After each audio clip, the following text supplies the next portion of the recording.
a combination of training and study alongside your work experience.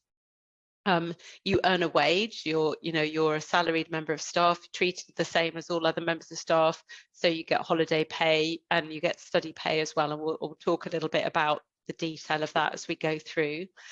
There are some minimum requirements for apprenticeships in architecture. It says they're 16 or over, that's apprenticeships generally. For apprenticeships in architecture, typically you'll need to have A-levels or equivalent qualifications for entry. So typically you'll be 18 or over. And they are based in England. There are some other apprenticeship schemes outside England, but the ones that Scott Brownrigg are involved in and that we're talking about today are specifically based in England. And you shouldn't already be in full-time education elsewhere to be qualified. Next slide, please. So one of the reasons that we here at Scott Brownrigg, and I should say, sorry, I'm an architect myself and a director here at Scott Brownrigg, and we're architects, but also master planners, interior designers. We do a whole range of technical services around, and we work around the world. One of the reasons we got involved was because we saw that there were quite poor statistics in terms of the completion rate. So from beginning of entry into architecture degrees to actual qualification, the dropout rate is very large. So only 7% of candidates who started down that route were actually completing and becoming qualified, which seemed like a massive waste of all of that talent going into the industry potentially. Another thing, obviously, that was a real concern is student debt. We were seeing our own graduates coming into the practice with incredibly high debt levels, for the tuition fees. And that was something we were concerned about was going to be a real barrier to entry into the future. And we need a growing profession, and so inclusion is really important to us. And unfortunately, there was that dropout rate has been particularly significant for people who are kind of more underrepresented in the profession already. So women historically, ethnic minorities, those who have perhaps don't have connections already in the profession. So we saw apprenticeships as a way to both address some of those issues, but also to work more closely with schools of architecture and to integrate things that we're really interested in, so research and study as well as practice. Next slide, please, Salam. So a whole group of practices got together. Hopefully you can see some of the names slightly faded in the background there. So we were one of what was called a trailblazer group of practices, and we're still working with all of those practices around the country. Not all large practices, lots of different sizes. And we wanted to really drive progress, promote the use of apprenticeships and work collaboratively, and we've continued to do that. Next slide, please. And we also, really importantly, worked with the schools of architecture. So there are more than 50 schools of architecture around the country that are validated by the Royal Institute of British Architects, the RIBA, and the ARB, which is the Architects Registration Board. And that's really important, regardless of which route you might choose to study architecture, whether it's the apprenticeships or a more traditional degree route. Choose a validated school of architecture, because that will then help you in your path to qualification. And here's some of the schools of architecture that we worked with during the process of establishing the apprenticeships. We're now working particularly closely with Oxford Brookes and London South Bank, but we're always keen to work with all the schools of architecture, and we continue to engage with them very regularly. Next slide, please, Salam. So if you go on to the Apprenticeship Standard website and you search apprenticeships, and they sit under construction. We did debate about sitting them under creative and design, because of course architecture sits between those two areas, but they are sitting under construction. You'll find two different apprenticeship standards. So there's the architectural assistant, which is also called the level 6 standard. And that is the equivalent of an undergraduate degree in architecture, or also called the RIBA Part 1. So when you complete your first degree in architecture, you achieve the equivalent of RIBA Part 1, which helps you on that route to qualification. The second apprenticeship is called Architect, and that's also called Level 7. And that is the equivalent of your master's, your postgraduate degree in architecture that you need to achieve to get your RIBA Part 2, and your professional practice exam, which is usually done in practice while you're working in practice, and that's called RIBA Part 3. So those two are combined in the level 7 course. So when you go, if you go onto that website, you can click through and have a look in a bit more detail about, lots of detailed descriptions about what the apprenticeships are aiming to achieve in terms of your knowledge, skills and experience, so the competency as a whole. And you can also click through and see which schools of architecture are offering the apprenticeship scheme. And all of the schools of architecture are really keen to help and support. So we can talk a bit obviously about finding opportunities as apprentices, but the schools of architecture themselves are, can offer you advice on that. Next slide, please. So just to give you an idea of the structure and what, how it works kind of step by step, and that roadmap that somebody mentioned earlier. So the level 6, the equivalent of your undergraduate degree, is a 4-year program. So that's because you're doing both working and learning in parallel and integrated. So part of your time is spent in practice, part in the academic environment. So whereas the typical degree is 3 years, the apprenticeship slightly longer, it's 4 years, because you're doing both at the same time. But ultimately, what you will achieve at the end of that is both the degree in architecture, the RIBA Part 1 validation, and you'll get an apprenticeship certificate level 6. All of these apprenticeship courses, I was just talking to Salam earlier, they're all very flexible. So you have options to change your employer, you can change your course, you can pause for a time, because we do recognise that architecture, it's takes quite a long time to get qualified, like medicine, like some other professional qualifications.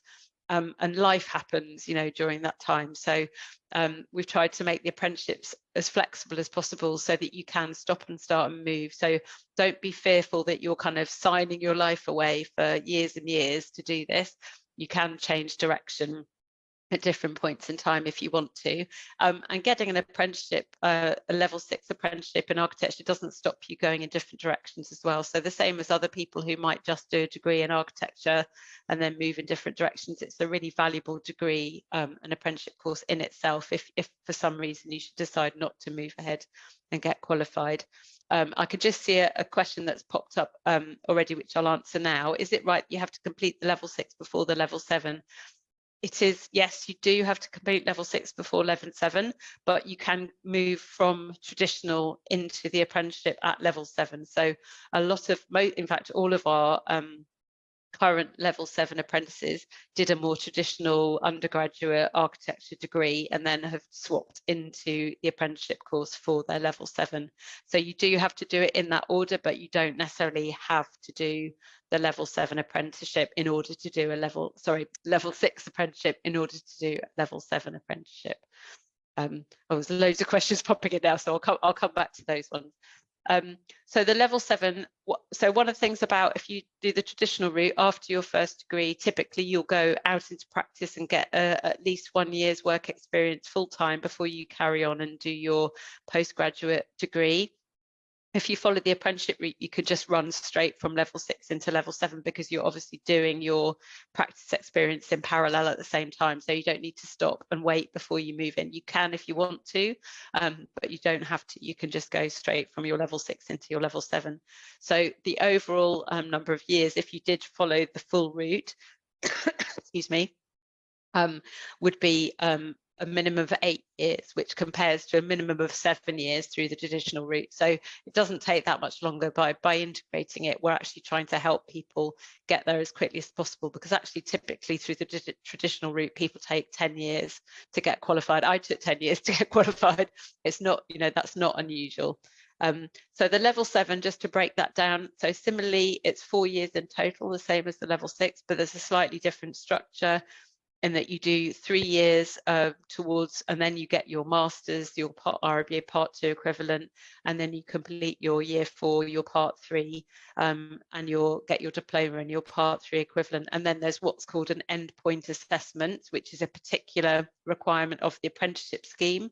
So whereas if you do the traditional route, you do your Part 1 and then that's done and dusted, you do your Part 2, that's done and dusted, do your Part 3, that's done and dusted, you can register, you can qualify. With the apprenticeship scheme, you do a final stage, which is just an assessment that you've successfully combined all of the learning from the Part 1, Part 2 and Part 3. And we've combined that, we've integrated that with the Part 3 course, so the apprentices aren't having to do a significant extra amount of work to get that qualification. Okay, next slide, please, Salam. So I've talked a little bit about the detail of this, so I think probably most things are covered here. One thing probably to be aware of is that is in terms of the funding. So this is a really critical and important part of the apprenticeship scheme. So all of your fees, all your academic fees are paid by the apprenticeship levy. So we as a company, we pay a levy into the government, into a big levy pot every month, just based on our turnover and our number of staff.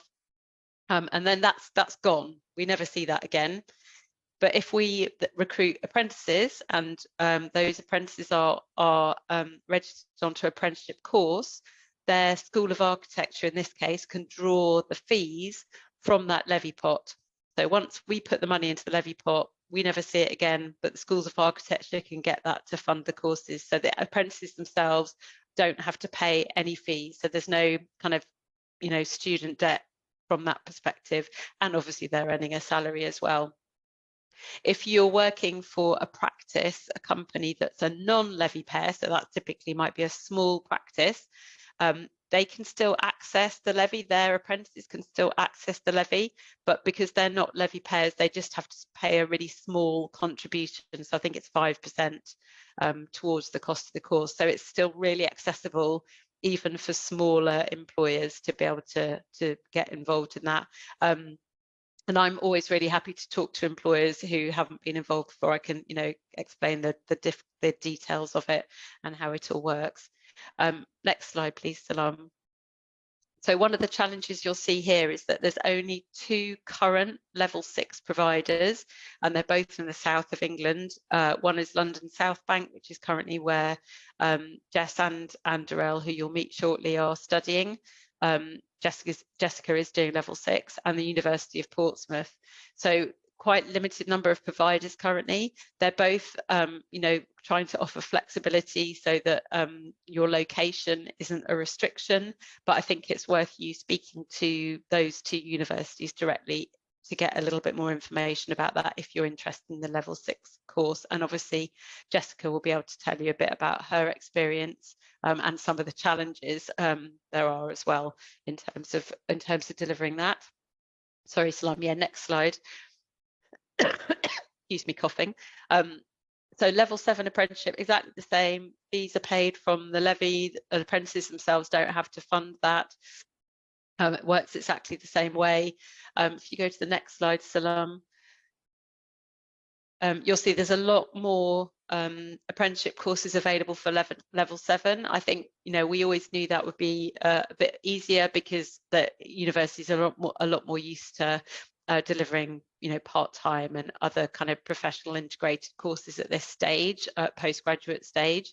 But it's really fantastic to see such a range of courses and really, very well spread across the country.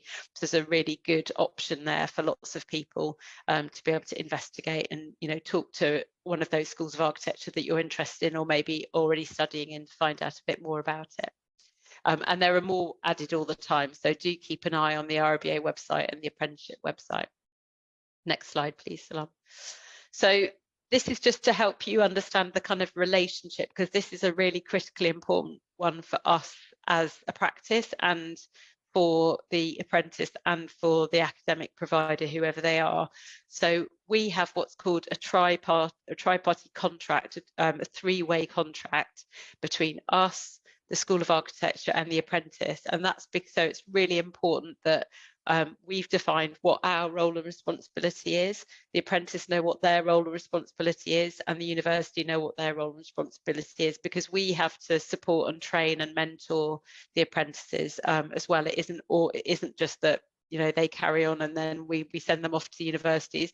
Jess and Darrell may tell you something different, but we try our best to support them, and we've made commitments in terms of supporting their training and supporting their learning and helping them to achieve their academic requirements as well. So that's really, really important. And the other thing this commits us to is to make sure that at least 20% of their contracted time is available to them for study. So that could be, you know, for just study time in practice or in their own time to meet their academic requirements, or actually spending time within the academic environment on lectures or tutorials or studio time. So I'm sure they'll tell you a little bit more about how that works and how they spend their time. And again, you know, this is we've only been running apprenticeships since 2018, so there's only a limited number of apprentices who've actually gone through the process and completed their apprenticeship. So we're still learning, still trying to make it work. So there are a few challenges all the time, but we're really committed to make it a positive experience. So things to consider. Sorry, Salamia, next slide, please.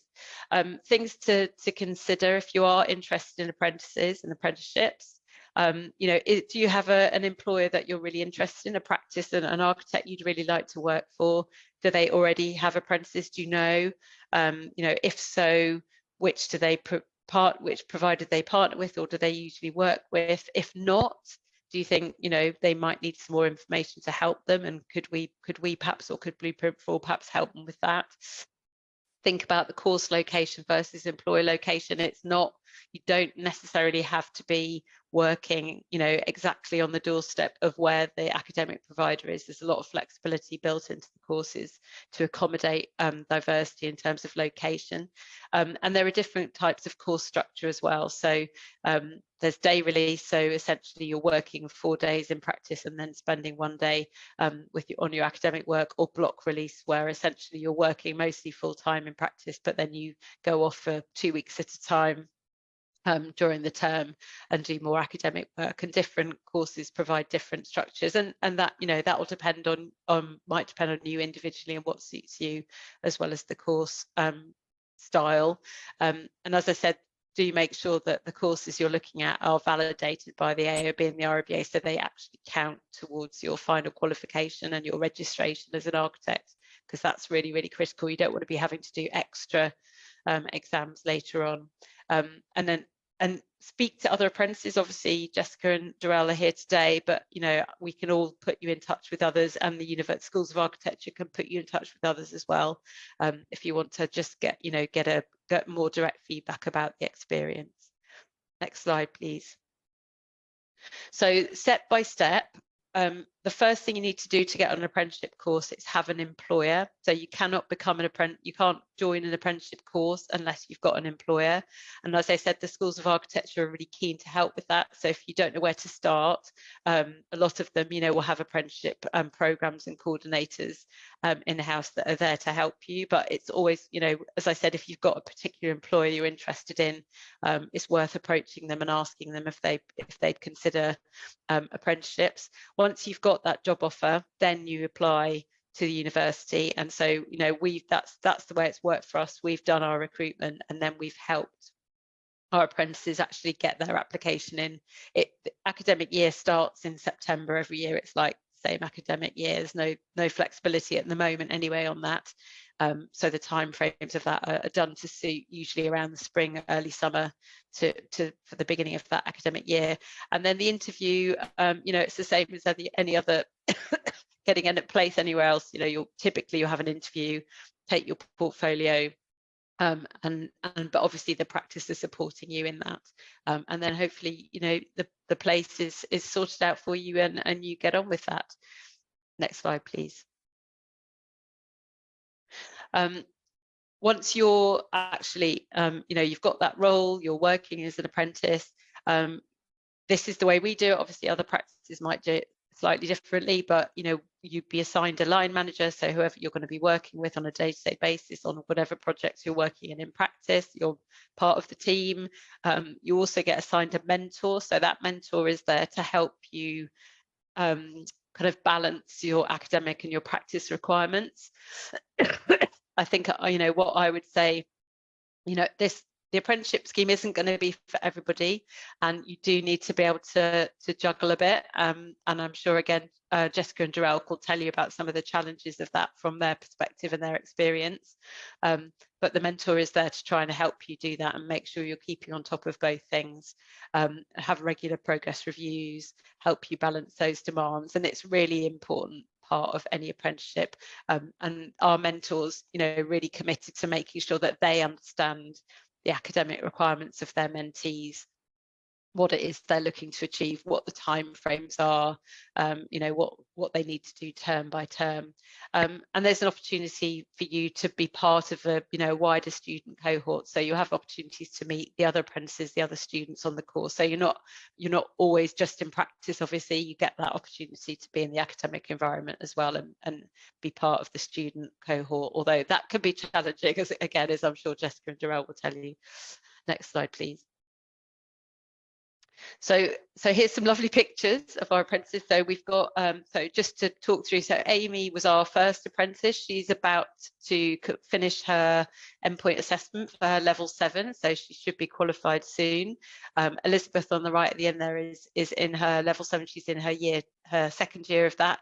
And then Darrell and Jessica, who are joining us here today, Darrell is doing his level 7, he's in year 2. Jessica is doing her level 6. And I'm sure they're both going to just hopefully pop up now and introduce themselves and tell you a little bit about their experience and some of the highs and lows, and hopefully answer some of the questions. So Salam, I can't see the questions, so I'm hoping that you'll read some out for us to help us answer and pick up any key ones that are coming through. You're on mute. It's not a good start. Okay, so shall I read out some of the questions first? Or, well, should we get Jessica and Darrell to introduce themselves quickly first? Yes, I can see Jessica on the screen. Yep. Hi, I'm Jess. I'm a level 6 apprentice. So I haven't done the traditional route of university. I've gone straight into the apprenticeship route. I'm now in my second year at university, and my course is a 4-year course. So when I finish my 4 years, I don't need to go into a practice to do an extra year of work like you would with the traditional route. I can go straight into my part 2 apprenticeship. I'm studying at London South Bank. So as Helen said earlier, there's only 2 universities for the level 6 apprenticeship. So you don't have much choice in that sense, but you do only have to go to university 1 day a week. So as long as you can get the train in, it's doable. And then the other 4 days I'm at work. So I'm really enjoying the apprenticeship. It felt like the right option for me because I never wanted to go to university full time because I didn't enjoy being stuck in the classroom. I've always been a practical learner, so I've always enjoyed learning in a workplace, and it's great learning from other skilled architects and the technical team, and I just really enjoy working on live projects. So that for me is much more valuable. But if you want to go to university to have the traditional university lifestyle, so like, you know, living in halls, staying away from home, that sort of option, then the apprenticeship route doesn't provide that. But I mean, you can still move out because you'll be getting full-time pay. Yeah, and then you have to get employment first, and then your company who you get employed by will help support you through the process of university. And obviously working with Scott Brownrigg, they've been really helpful. I have a mentor, and like regularly we go through my university work, and they provide support and advice on how I can improve. Like for example, last year when I was doing my design subjects, I could present these to the practice and get some constructive feedback, which was really useful. So I'd highly recommend the apprenticeship, but it is a lot of extra work because you're only at university 1 day a week. So you need to make time to finish your university work in your evenings and weekends. But you do get, if you speak to employers, you do get study leave if you need it. And you can book this as and when you need it, when you have a deadline to work from home and do your university work. Yeah, and then Darrell's doing he did the traditional route first, so I'll pass on to Darrell. Yeah. Yeah, my name's Darrell. So yeah, I'm doing my second year on the level 7. So I did the traditional route first, and then I kind of didn't really do part 1 year out. I just kind of did competition work with like a kind of group of people, that like a collective. I just saw that they were just doing competition work, and I kind of asked to kind of join in with them, and just randomly just started doing competition work. You don't have to do it in a group, you could do it by yourself. I think I have a feeling that was one of the things that kind of helped my portfolio, because I only left with a 2.2 in the BA. And I think I did need to improve my portfolio. I went through like a bunch of alterations in my portfolio, like 8, and then like over 20 different CV iterations. But it doesn't mean you necessarily have to do that, but that was just what I felt I had to do in terms of keep improving, and just kind of staying plugged into the industry as well, so that when you're presenting your work to employers in the interviews, they can see that you're still kind of passionate and still keeping yourself kind of sharp in terms of, could be Revit skills, SketchUp, could be Photoshop and presenting. So that's, I think competition work's a really good way. I do remember actually in Helen's interview, she actually mentioned one of my competition pieces as something that was notable. So yeah, I think competition work's a good way. So yeah, you don't necessarily need a part 1 year out, but I think starting the level 7 in the position I did, I was essentially like a part 2 student in the office ish, but with no experience. So there was quite a steep learning curve. And also other people around me on my course were also, most of them, if not all, had a year out as well. So there was a bit of a learning curve there as well, having to like just hit the ground running. So yeah, that was quite a challenge at first, but I feel like I'm getting to grips with the course a bit better now. In terms of like support as well, what Jess mentioned about presenting in the office is a really good thing that we kind of ad hoc kind of just came up with. We were like, yeah, we could just present our work, and the office were really supportive, and they're all really interested to know what you're actually doing in uni. And it gives you a good chance to, practice your public speaking for anyone who's nervous, or just they give you tips on like how to compose, your images and present your work. So it's a really, really nurturing environment. I think you might find most of the Trailblazer kind of companies probably do have maybe a bit more help than average, just because they have plugged into it and they're really used to it. But I'm sure a lot of other companies are also really helpful if they're choosing to like invest in an apprentice. So yeah, I'm not sure. I think I'd probably do better just responding to certain questions, but yeah, that's a little intro from myself. Thank you. You've already got a few questions. You've answered a lot of questions. One of them being, firstly, well done on being proactive, because it is quite hard when you're looking for jobs not to be like disheartened. So the fact that you were like proactive, entering competitions, turned your portfolio around, and that in itself getting you a job, that's like applause for that. One of the questions was, what kind of competitions did you enter? Like, where did you know where to look? So for me, the group I was in, it was a random thing on LinkedIn, and I just saw someone was saying they wanted like 10 part 1s, and I was like, who's this kind of this crazy person? Because it was during COVID that I saw this, and I was thinking, okay, because I graduated in 2019, started looking, and then we were in lockdown, so no one was hiring. And then I saw this and I was like, this is so different. I had to reach out. And then the group of us, we ended up working on like a big REBA and network world competition. That was the first one we did. And then between the group, we did about 10 competitions in the space of like 7 months. So I entered 2 and helped to create 1 actually within the group. It was this thing called FlexiPod, and it was just a small little competition we put together, and it gave us a grounding of how competitions kind of work and stuff like that. But I think any competitions really they're useful. really, I think if it's something, try and make it something that you're interested in. Look at maybe industry trends as well. See if it's something that would be like interesting to present in an interview that shows maybe you're thinking forward about the industry. And yeah, I think just anything that helps sharpen your skills. I think that'd be good. And make sure it's, I guess, got an architectural lean. If you're quite artistic, maybe a competition that will help you express that flair, because everyone's looking for creativity. So yeah, just kind of keep it true to yourself, but also relevant to industry. Okay, thank you. Back to Helen. There's a question for Jessica as well. If you have just come out of university, you've got a first class honours, no experience, it's not as easy to find employment. Like, how do you approach? There isn't like a job site for architects. So I obviously didn't go to university. I came straight out of college, and I knew I wanted to do architecture, but I didn't want to go to university solely for 7 years.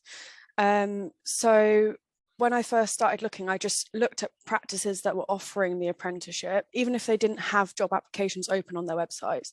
And then I found a company that I was interested in. And then after I found a company I was interested in, I even went to this office and brought my CV in and spoke to somebody and said, please, can I have a contact, email, name? You know, I kept persisting and just reminding them that I was there. And then once a job position came available, they obviously remembered that I was there because I had been in contact with them. And that's the way I got to my interview. But it doesn't mean it's going to make it any easier to get through the interview process because there's so many people who want it. So again, that goes back to Darrell's point of trying to build a strong portfolio and a passion for what you want to do. Yeah, I think that is one of the challenges we've got at the moment, is that demand is definitely outstripping supply. So, you know, we sadly, we can't possibly accommodate all of the applications we get. And I think, you know, when Jessica and Darrell applied, when we were openly advertising, I mean, to their credit, I think, you know, they beat 30 or 40 other applicants. I think for the level 6 we had, might even be more than that. We had applications from around the whole country. So it is really competitive, unfortunately. The only thing I would suggest, because I think, you know, we're doing our best to promote the apprenticeship scheme as employers. So we're employers. And we're trying to promote it to other employers. You don't have to work for a kind of straightforward architecture practice. There are quite a few apprentices that are working for construction firms, for big project managers, you know, and sometimes that might be an easier route, because as long as they've got an architect in-house who can be your mentor and sign your records of work experience, then that, you know, that's all you need. So again, I think the schools of architecture, the ones that are offering apprenticeships, might be able to point you in the right direction. But I totally recognise that it is really difficult, and all I could do is echo Jess's message and Darrell's, that, you know, just keep trying, keep showing your interest, your passion, your keenness. And, you know, we as an employer, and I'm sure all employers will say the same, we love to hear from people who are interested in us, you know, who like what we do and want to work with us. Not, I think, you know, we do get a lot of speculative CVs, and, you know, we're happy to get those, but we want to hear from people who have done a bit of research and understand who we are and want to work with us and be part of our team, not just kind of randomly sending scattergun CVs. So do your research, understand who it is you're applying to. If you're in a position to, you know, go and knock on their door as Jess did, then do it, because we're all really busy. So you're going to stand out. Find a way that you can try and stand out from the crowd. Do something a bit different. Put yourself out there. Put something different in your CV that's going to really make you stand out. And I think, you know, that's going to help, because it is always going to be challenging. There are a lot of agencies. I definitely would recommend, if people haven't done that already, to approach agencies. So the big ones like Adrem and Bespoke. We work with Be Urban, who work with Blueprint for All. The RIBA themselves advertise opportunities as well. So it's worth going through agencies as well. And quite often these kind of positions, they come up very last minute. We don't always know long time in advance that we might need some help. So it's worth coming back as well. If you're really interested in a particular practice, you know, keep going back to them. And you know, that persistence hopefully will pay off. So, and I'm sorry that I would love to take everybody on, but sadly I can't do that. I think I can add to that as well, actually. I think in terms of the point Helen made about making sure that you've researched the practice, one thing I definitely did was you've probably heard the advice of having like a smaller portfolio and a larger portfolio. So maybe you have your smaller one that's like best snapshot, and then like the larger one that goes a bit more in depth when you're maybe in the interview. I also made sure, well, as much as I could, because it's quite a time-consuming process, but you could probably make it more efficient as well between yourselves, is like having, like, you know, you may have a page for different projects or different skill sets or anything like that, but then you kind of filter out and cut out pages which then you know they're not relevant. Like if I had like master planning work in undergrad and then maybe like a project related to rail, something like that, I would take out the necessary parts of the application that I knew didn't suit that practice, just because it shows, it just aligns your skill set to who they are. You have more skills, but you're just tailoring it to them.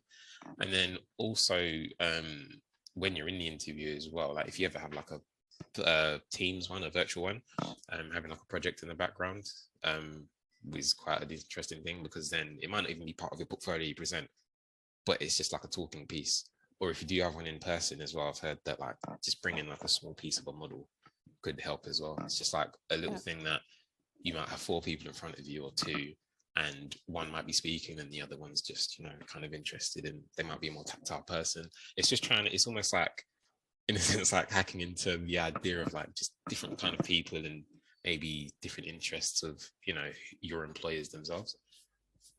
Yeah, and Good. also to add to that, just before, because of COVID, when I was trying to apply, I actually asked for work experience first. So that's another good option if you can't find a job at the minute, even just to get 1 week in the summer work experience. And then you've kind of got your foot in the door of a place and you can stay in contact. That's also might be another helpful way. Yeah, that's a really good suggestion, Jess. I mean, Amy, that it's on the screen there that I mentioned, she came to us through work experience first, so, you know, got to know us, and that definitely helped when she came back to us because we already knew her.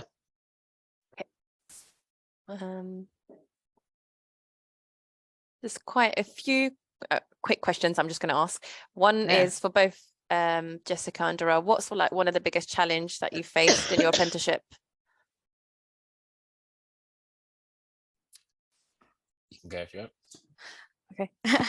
Yeah, I'd say for me, because I was doing a level 6 and I'd never done anything related to architecture really, other than I did 3-dimensional design in A-level, was just like not to feel like too overwhelmed, because you're put straight into a practice. You've never done anything like this in your life, and you've kind of just got to take it on the chin and just, you know, think you are doing well for the level you're at. I'd say that was like the most challenging thing, to get over that feeling of being overwhelmed. Yeah. Yeah, to add to that, I think I was in a similar position in terms of industry experience, but obviously I'd done the undergraduate first. But challenges would probably be the workload outside of practice, just because you're working 4 days a week.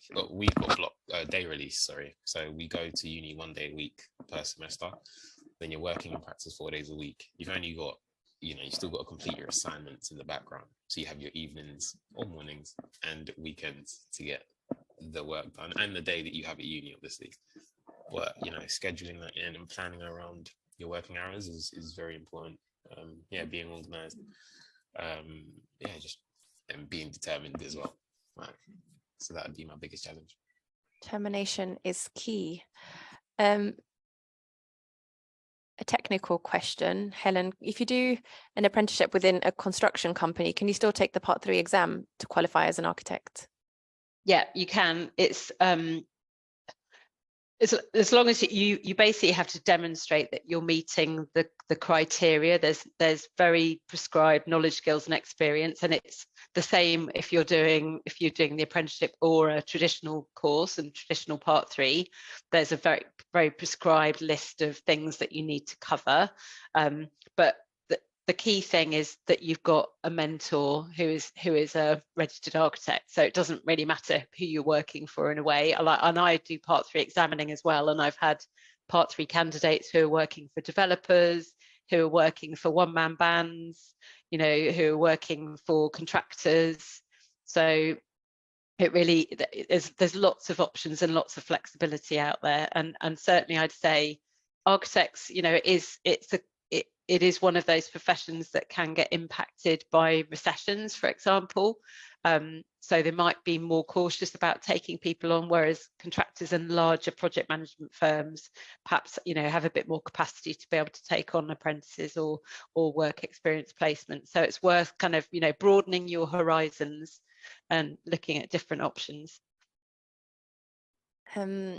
This question is quite similar to what I was asking you. Is it possible to complete the level 7 program in 3 years? Why is it so long? Really, because it was based on the fact that the current level 7, so if you're doing a part 2 and then a part 3, typically full-time a part 2 is 2 years, and then people spend, you know, 6 months to a year on their part 3. And because you're working and studying, we had to allow adequate time really to build that in. So I mean, it's more like, it's kind of 3.5 years really, but yeah, it's that the 4 years is an average. And actually we have had some candidates in with Oxford Brookes who've done what's called an accelerated program. So if they've got that, and they're typically more mature students who've got more, you know, they've got more experience behind them, but they have managed to do it in a shorter period. But 4 years is the typical, and that's what I would say to most people. Expect it to be 4 years, and you know, why rush it? There's no, you know, it's about your long-term qualification and future. Don't, you know, kill yourself to get it done in 3 years. If you know, if you need 4 years, do give yourself that time, and you're earning during that time, so you're not, you know, it's not like you're just building up debt as well, which is good. It's more money. Yeah, exactly. One more. This is back to Jessica and Darrell, just to get an idea of like what kind of work you get from uni. Like, what are your assignments like? Are you expected to work every evening when you come back from work? So we're put in with the full-time students. We get similar briefs. The course is slightly altered, but we get the same design briefs, similar modules. So you have obviously the day at university to complete these. And then I'd say I probably do a few evenings a week, and then maybe half a day on the weekend.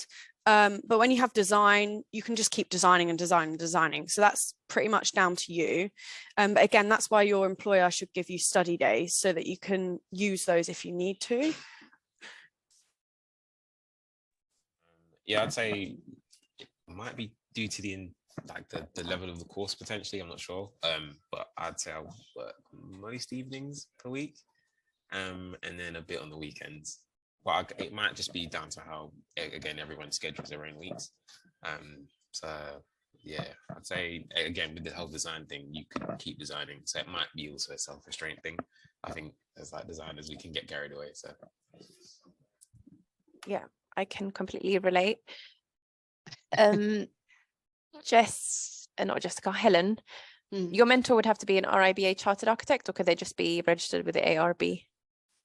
They can just be registered. They don't have to be chartered. So as long as they're a registered architect, then that's fine.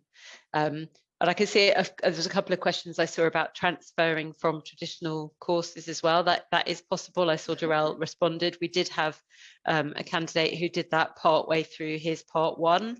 So he did a first year of his part 1. He didn't really like being at university, and he had financial challenges, and he came to us for work experience actually initially, and then asked us to take him on as an apprentice. There wasn't so much a challenge for us, it was more the academic stuff. So he had to demonstrate to the apprenticeship course how many credits that he had completed on his current course. So it was more, there was an academic process transfer from the traditional to the apprenticeship course, but we did it and it was fine. So yes, if you're partway through a traditional course and you think actually this is not suiting me, or there's for other reasons you think I'd like to switch, then it is possible. Again, you've got to find that employer, but it is possible. You're on mute, Salam. Sorry. Right. I don't know if I've missed any questions. I'll try to answer as many as possible. Just have a quick look and see if there's anything else. Some of them are repeated. I think somebody's asked about other apprenticeships. So at the moment, there isn't an interior design apprenticeship. I know Foster and Partners are working with a group of practices on a model making apprenticeship currently. And there are others in construction, sort of related skills. So if you just search on that apprenticeship website under the construction section, you'll see, there's a massive amount of apprenticeships, a lot of which are much more practical, contractor type things. But there are other, project management, quantity surveying, other things like that. We would be really interested in developing a interior design one, but we need a group of practices to come together to help us do that. So maybe that'll be something for the future. But not there at the moment, sadly. There is a technician type apprenticeship. It's called something funny like construction design and build. It's got a slightly funny name, but essentially it will enable you to qualify as an architectural technologist or get a registration with the Chartered Institute of Architectural Technologists. So if you're interested in the more technical route, there are options for that. And that you can find all the information on the apprenticeship website. Is the link regarding levy for employers also on the apprenticeship website? It should be. So I think if you just Google apprenticeship levy, it'll probably take you to the government gov.uk site that will tell you more about that. And certainly it's the apprenticeship and technical skills website that's got all the information about the apprenticeship standards and what they're set up to deliver and what their qualifications it gives you, etc. Okay, thank you. And we know that Scott Brownrigg, you said, are hiring in spring for apprenticeships. Yeah. And you also have a part 2 usually position. we'd advertise. We do currently, yeah, thank you. Yeah, we have got a part 2 position in our Singapore studio at the moment, if anybody fancies relocating. And we're always happy to, have speculative applications. If you look at the careers section on our website, all the information's there. And if you are interested in the apprenticeship scheme, we're not advertising yet, but hopefully we will be later this year. And usually it is kind of May, June time. And if you're interested, you can always send a speculative application and ask to be alerted when the applications are open. And, like in Jess's experience, we will remember you and come back to you and let you know when opportunities are there. Yes. And we also do paid internships as well, so you can look out for those and opportunities for work experience, obviously. Someone said, wait, you do worldwide projects? Yes, they're a big deal. Worldwide, yeah. Worldwide.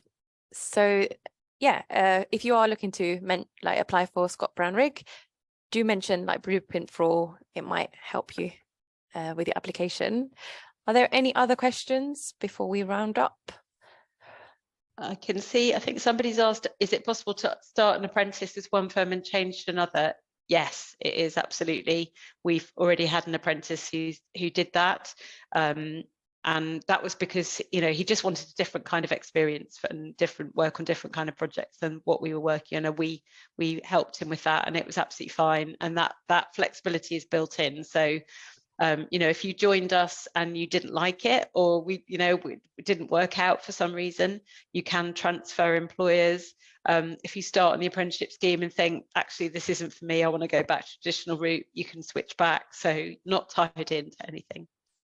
You said in terms of finding the apprenticeships, there's a website, and also I think the most effective way is to go into the practices, right? Who aren't necessarily on the apprenticeship scheme, but just an architect. They could also be on this, couldn't they? Yeah, absolutely. So any employer can get involved in this as long as they employ an architect themselves. And if you approach a practice and they've never been involved, they don't know what's involved, do feel free to put them in touch with me. Blueprint for All have published some guidance, which is on their website, that we help them put together. But I'm always really happy to help. I saw somebody mention Pascal and Watson there. I'm very happy to talk to them and explain to them how it works. I think somebody's saying there's not many local practices to visit new. I think that is a problem. Architects do tend to be in clusters. So if you're living in a location where there aren't any architects locally, that can be challenging. But again, feel free to get in touch through Salam, or and we'll see if we can help in any way. Because I think it's a really good opportunity. Thank you so much. And sorry about coughing on you all. No, no at all. Hope you're feeling better soon. Thank you for joining us, even though you were under the weather. So yeah, I'm going to continue then. We've got 3 minutes left.